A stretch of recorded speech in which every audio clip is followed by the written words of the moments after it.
Okay, there we go. Good. Well, welcome everybody. So we'll open the meeting. First item, of course, is approval of the agenda. Oh, I'm Sophie. I take it there's no public members present, right? Good. Okay.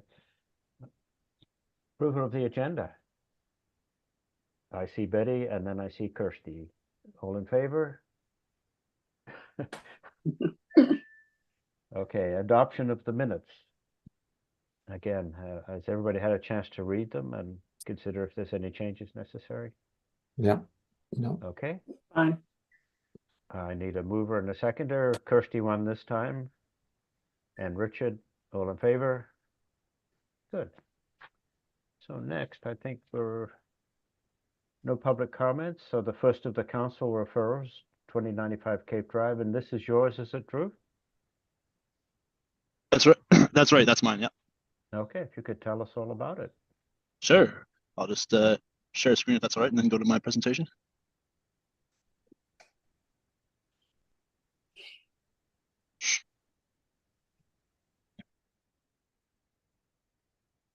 Okay, so thank you, everyone. So the purpose of this report is to introduce a land use bylaw amendment application for 2095 Cape Drive, which was introduced to council at their regular meeting on June 24th, where they motioned to refer the application to the APC.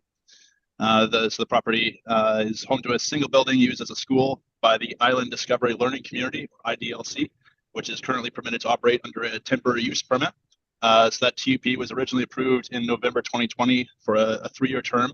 That was extended in June 2023 for another 3 years.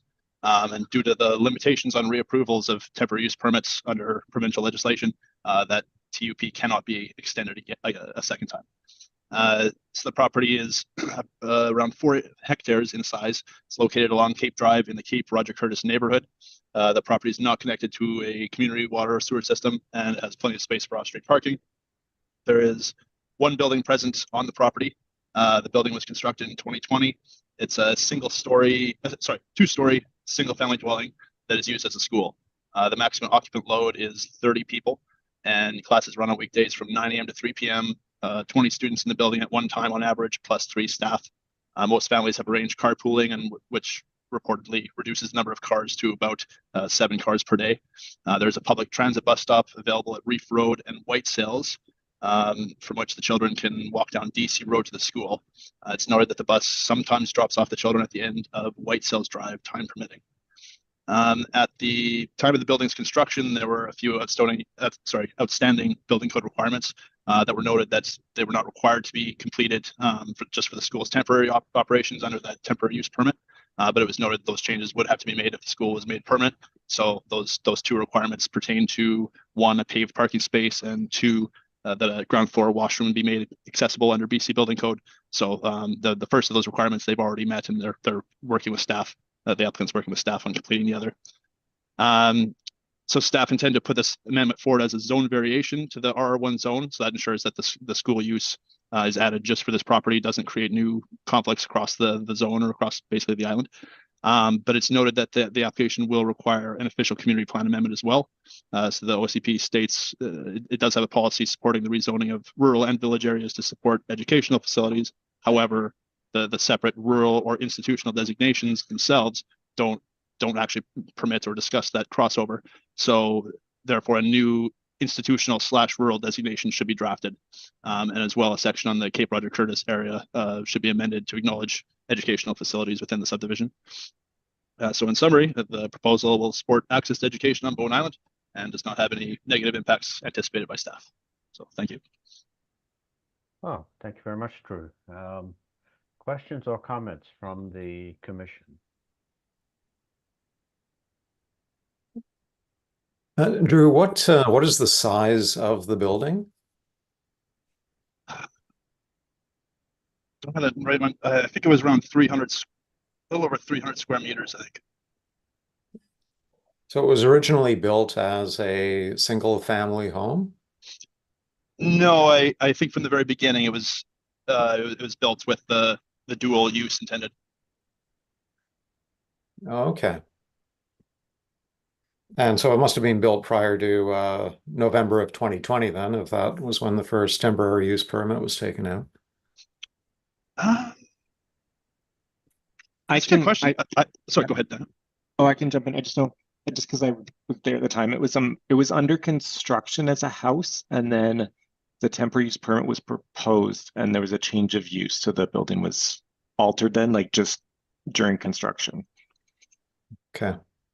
And is this property adjacent to the land that has been purchased by Metro Parks, or is there another couple of lots buffer between the school and the Metro Parks land? Good question. I don't have all those maps. Daniel, do you recall? I I feel like believe there's there's like 2 or 3 lot buffer before the CRC proposal starts. Maybe 2. I'm just trying to picture the area. There's not very many homes in the area currently, I don't think. That's right, yeah. I don't think they have neighbors as such living. They have Okay. a neighbor on the west side, Oh, okay. is built, and then it's vacant on the east side. And is there any comment from the neighbor to this proposal?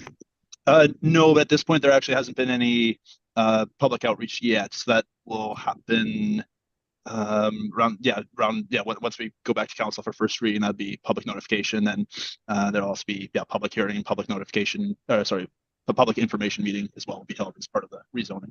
But yeah, so there. I guess I'll note. I did see in the file there was feedback from neighbors at the temporary use permit stage. There was some concern raised initially. As I understand, I don't think any complaints have been received in that time. So sounds like whatever concerns were raised were addressed. I've actually seen the Bowen Island bus. I guess probably 8 or 10 kids getting off. I guess right at Reef Road, and then they cut through a driveway to get onto DC Road, I believe, or is that a public or a private connection between DC Road and White Sails Drive that they cut through to access the I don't think it's a driveway, but it may be a private road. private road? Okay. That's the one that's blocked at the But, top of the hill. Are the owners of the private road aware and okay with it being used as a easier way for the kids to get to this school? Personally, I've just been informed about some of my staff just raised that, some of my colleagues raised that just about DC Road being privately owned. I wasn't even aware of that. So that I don't know. I'm just speculating. Yeah, we haven't connected with them. That'll absolutely have to be as part of the rezoning. Yeah, we'll have to be addressing access and doing something about it, because we can't be directing school traffic down a privately owned road. So yeah, we'll have to be in touch with them and work something out. Yeah. Okay.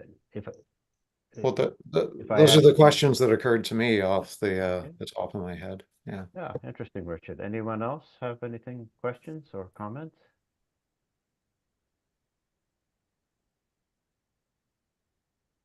Okay. Yeah, go ahead, Betty. It struck me that given that it's largely a residential area, that a school makes sense. That most residential areas have actually a school zoning in them. So as I remember, many of the previous plans for the Cape did include schools. So to me, it seems like a good fit if they can work out all the details. Okay. Yeah, I agree. I think that there's a technicality on the zoning, but if it's been there for 6 years and you haven't had rabid complaints, then I'm not sure why it would cause problems now. Yeah. And I have some sympathy for the school. I know they tried to get a place in Snug Cove, and the neighbors objected so strenuously that they weren't able to do that. And I think they in an ideal world, I think they would rather be in Snug Cove just for centrality. But this seems like a really pretty good arrangement. I did have one question, Drew. You talked about how you might need a new the definition, you called it institutional something or other? Yeah, that would be specifically under the official community plan, not the zoning bylaw, but yeah, we wanted to create a new, institutional / rural area, just because the separate designations of rural or institutional don't Okay. don't And seem if to allow that, crossover. that were done and the rezoning and the OCP amendment took place, could the owners of the land, by the way, who does own it? Who does own the land? Good question. It's a private individual, and the school leases it from them. Ah, okay. Oh, but if there is the zoning change and the OCP amendment, and could the owner then go back to making it purely residential if the school went out of business or found another place under that revised zoning? That's right. So the we'll be putting it forward as a zone variation, so it'll add the option to run as a school, but it'll keep the existing uses. So yeah, you could one day just fully Okay. revert to residential. Okay. Any other comments, or should we try and draft a recommendation now? I heard a couple of things that I think we should include.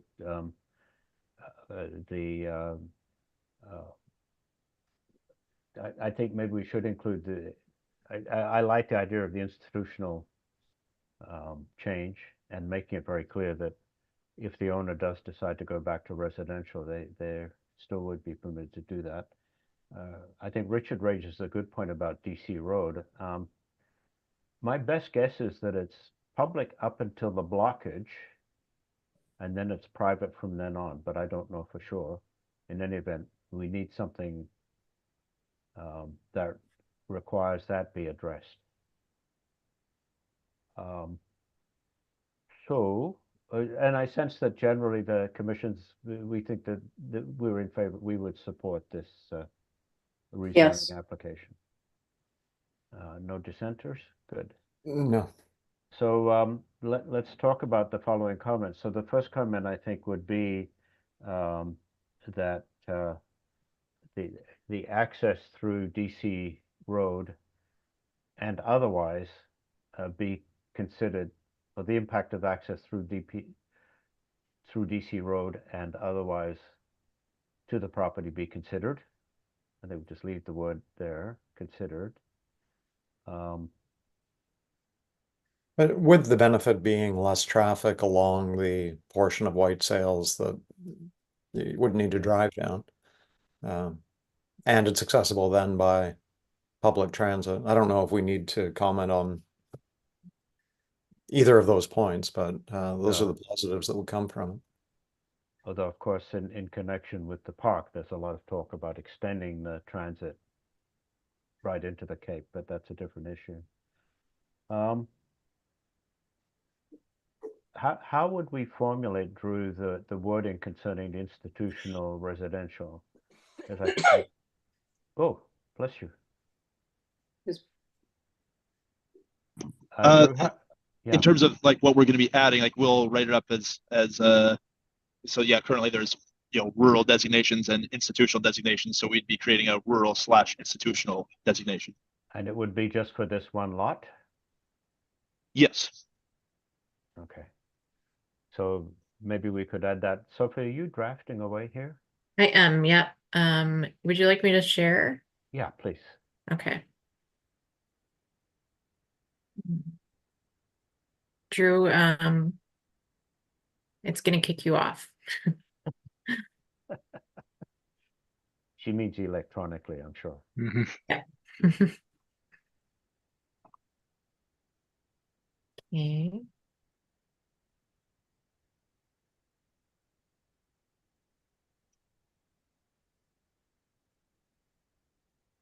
Okay. Sorry, I started that second bullet, but I didn't. Yeah, Drew, we need the language. What did you call it?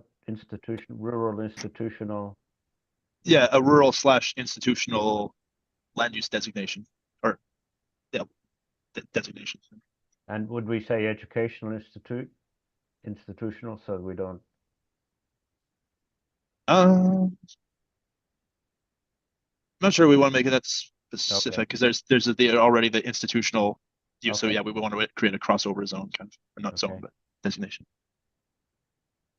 Okay, be created, Sophie? Yeah, be drafted or created. Designation be created. Be created. He Yeah, that's what- applied? Yeah, to this one launch. Fine. And by the way, I think the C and DC is capitalized to get really nerdy. for Oh, me. really? Yeah, it's named Right. after Mr. Cromie, who owned Oh. the Vancouver Sun, I think it was, and used to take all his newsboys out for picnics at Tunstall Bay back in the day Fun. before I moved here. I think in the 1920s. It's a cool bit of trivia. Yeah. Okay. Any other comments that the commission wishes to add?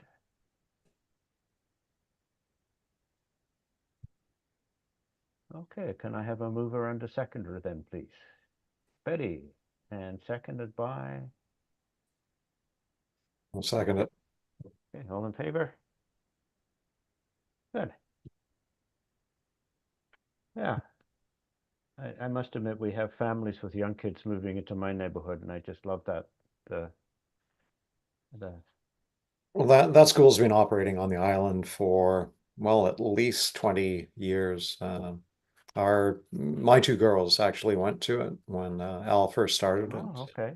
Yeah. And where was it? Was it over near It's the chapel there near? Yeah, it started in Collins Hall, Okay, and Collins Hall. Yeah. Okay. yeah, it was down at the golf course in a house there for many years as well.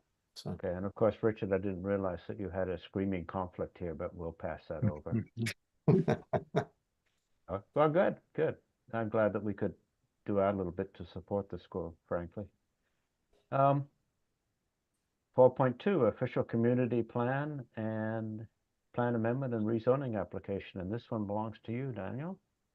Excellent. I have a presentation for you. Hang on.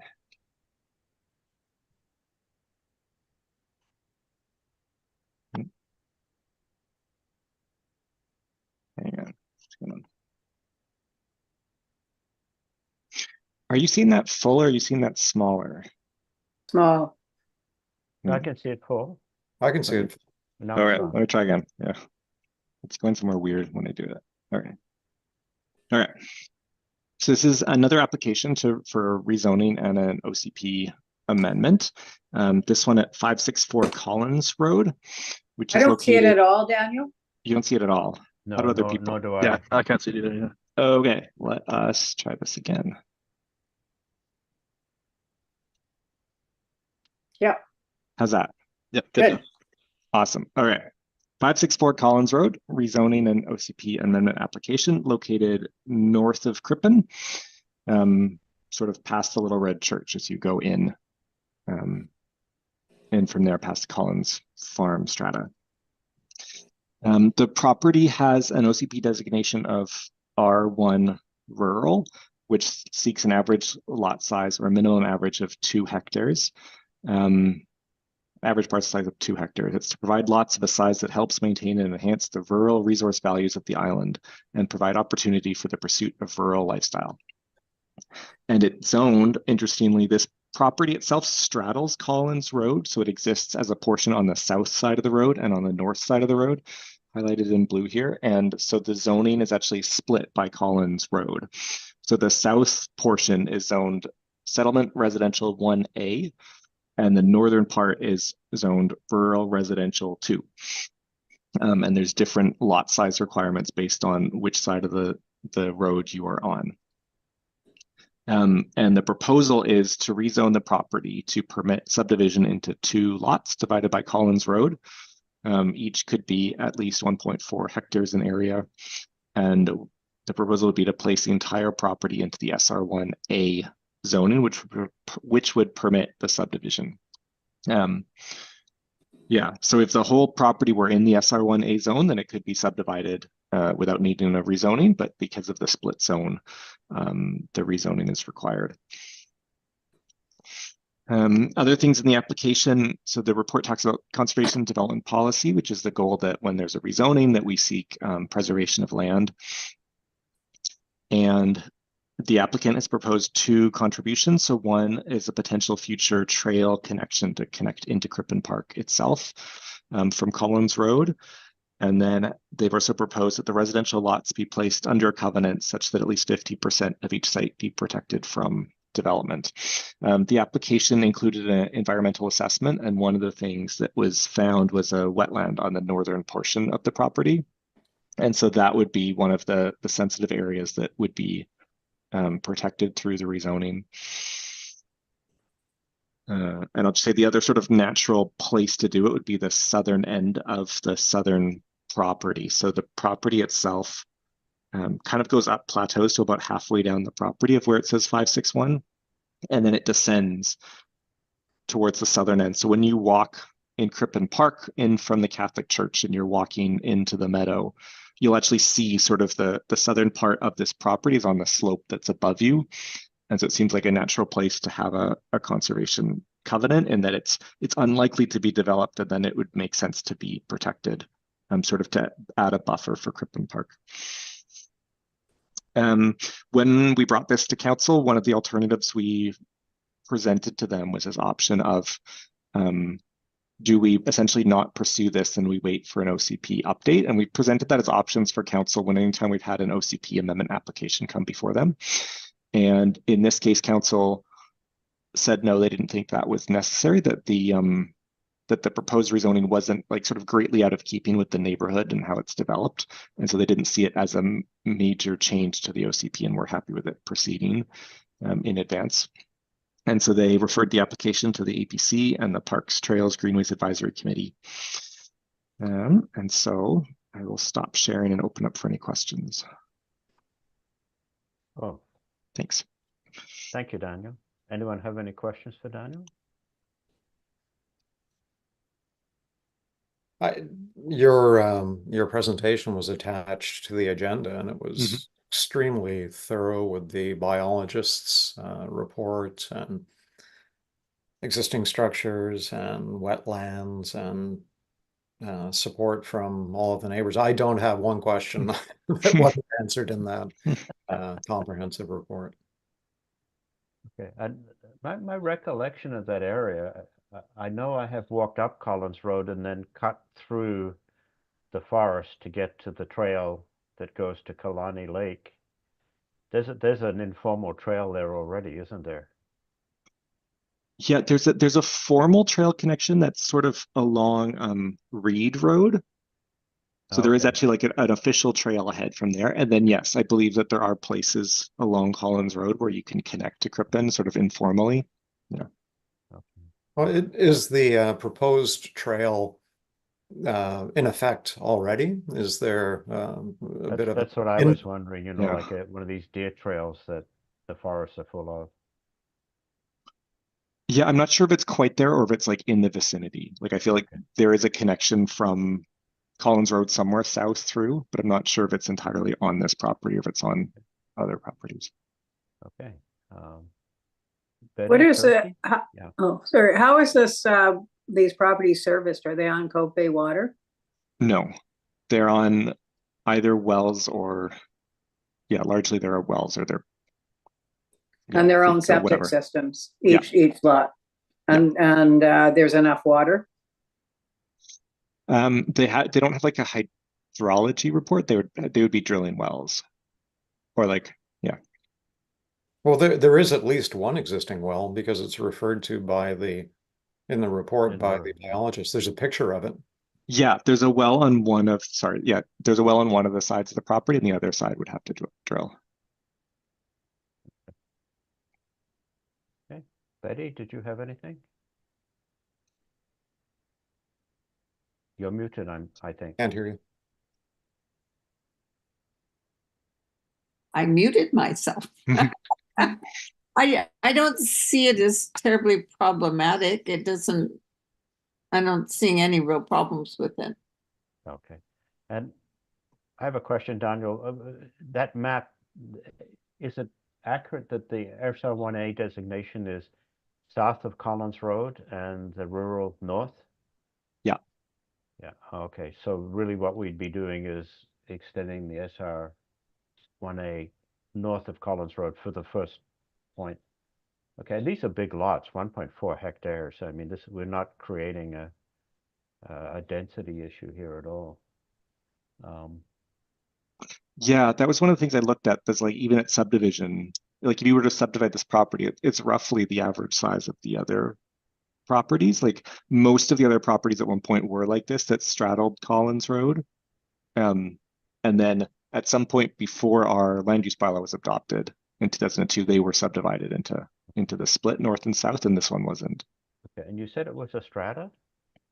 Sorry, the Collins Farm strata is a strata like at the entrance to Collins Road, and Yeah. the rest are all fee simple. Yeah, okay, that would be my understanding as well.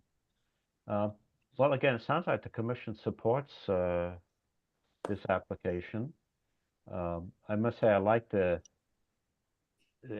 take it the applicant more or less volunteered or was voluntold. I like the trailway and the 50% for nature. And this is, I remember working on the conservation development policy several years ago, and I remember thinking, you know, a lot of what we're asking the owners to dedicate to nature, they couldn't build on anyway because it's just not suitable. It's too rocky, wet, whatever. Do we, would we have the power to covenant that they did protect? I like the idea of the buffer to Crippen Park too. Do we have the power to covenant that included in the 50% is a parcel contiguous with Crippen Park? Or they Like, Hey, yeah, like have the applicants, sorry, Daniel, I don't mean Yeah. to talk over you, but I thought I read that the applicants have actually offered that up.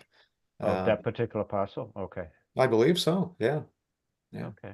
So I think where we're headed is approving, supporting this, and if we have any comment, it is that we very much approve what the applicant has offered as conditions, including, and you could give us the wording for it, Daniel, the trail and the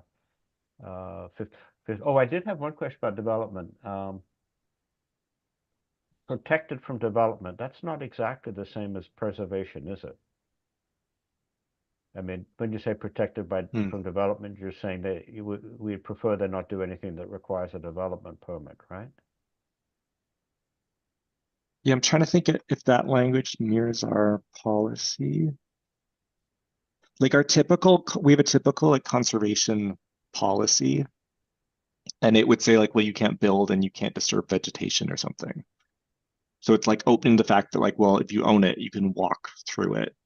You don't have to like remain out of it, but you're not taking out trees and you're not building and you're not, disturbing the ground. And that would be included in the phrase protected from development? Yeah. Okay. Like, it's not quite the same thing, but in like the riparian area regulation that's about streams, development is defined as like any alteration to vegetation. So it's quite restrictive. Okay. Tony, to Sophie now. Have you been able to draft anything? I think I will need a little bit of help with that comment. Sorry. Oh,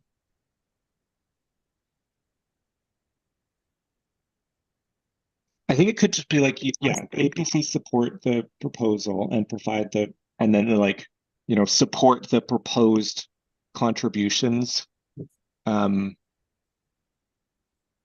keeping with the conservation development policy or something like that. Or, yeah.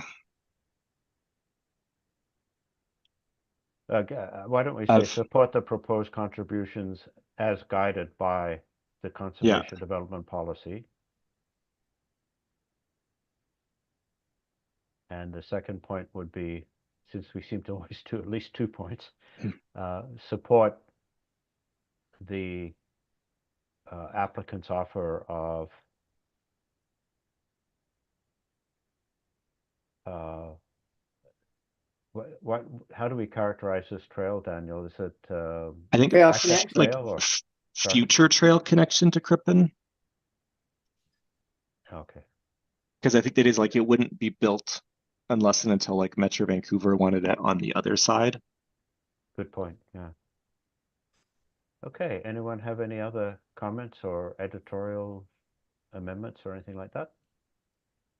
Well, I do note that none of the neighbors object. They're all supportive. And there were at least, well, 7 or 8 neighbors that responded, so Mhm. that's, Some of it might be, I don't know what Ms. Moore's involvement is, but she's much loved person on the island. I wonder if that helps. Well, why don't we say that, rather than just say neighbors are, we believe You it could is put that in as significant. aware.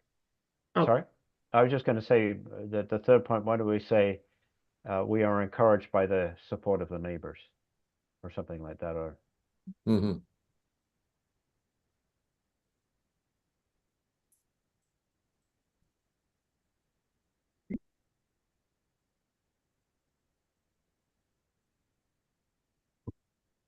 Okay. okay. Anything further? Mover and a seconder. I see Richard, and for second, I see Betty. In favor? Good. Wow. New business? And then the information items. I don't know if there's anything anyone needs to raise there. There's no one to ask questions. Nope. Does anyone have anything further they wish to say or ask before we adjourn? Okay. I guess I'll Fantastic. just say, like, we don't have anything going to the July 8th meeting that's referred to the APC. I'm not sure about the other, the end of July meeting, so it's possible we won't meet again until the fall. Okay. So, yeah. Well, I Oh, finally, darn. summer finally showed up, so I don't mind. Yeah, it's perfect timing. Mhm. So, well, everybody just I'll entertain a motion to adjourn with a comment that have a great summer, everybody. Yes, Absolutely. thank you. Okay, So, thank you. Okay, thanks everyone.